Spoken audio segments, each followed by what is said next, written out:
I'm well known for having more than a passing interest in military history, and here are my 5 top tips for business gathered along the way. 1. Preparation, preparation, preparation.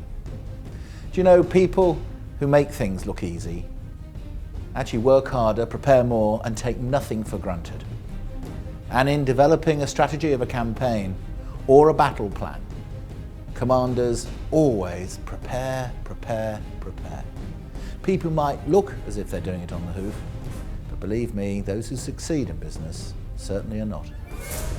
2. Delegate. If you look at Nelson's flag captains at Trafalgar, every one of them knew what they got to do, and Nelson knew that they did and trusted them. There had been so many months of preparation, but then those in command of the individual ships, they were actually left to do the job. Nelson had trained them up and trusted them. And it is so important in business that you actually don't have a dog and bark yourself.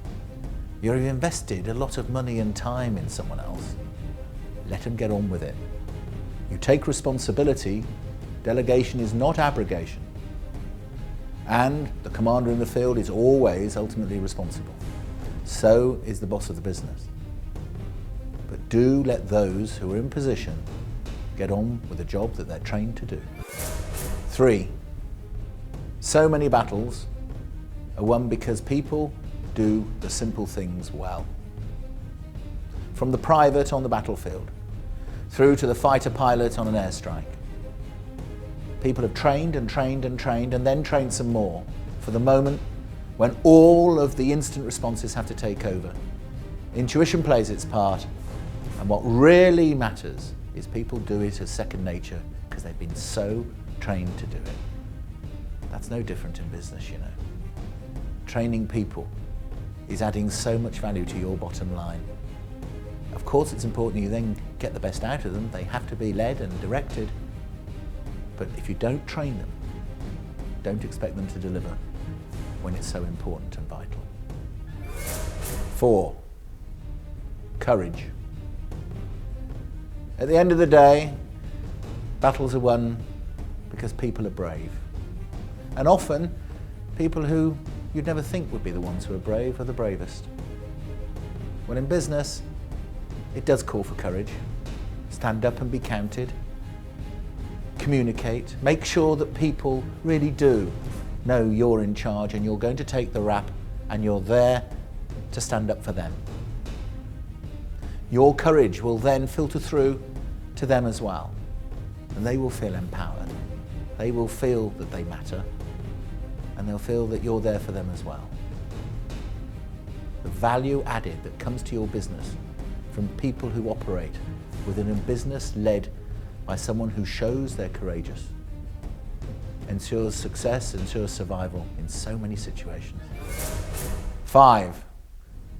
Communication. We all know the old story from the First World War.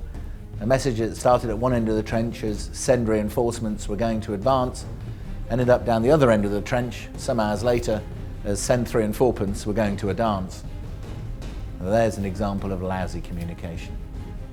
Communicate, communicate, communicate. Make sure people can be left in no doubt of what the leader wants. Make sure that again and again people reinforce the message. And I tell you, people like good news. Although they don't like bad news, they prefer bad news to no news. It's uncertainty and not knowing that creates stress, that disillusions people, that actually does away with the cohesion that a fighting unit needs. Business is no different. Actually communicating with people, explaining why things are going on, telling them what they can and actually what they can't expect, and being there for them with constant communication. It delivers results on the battlefield. It will deliver results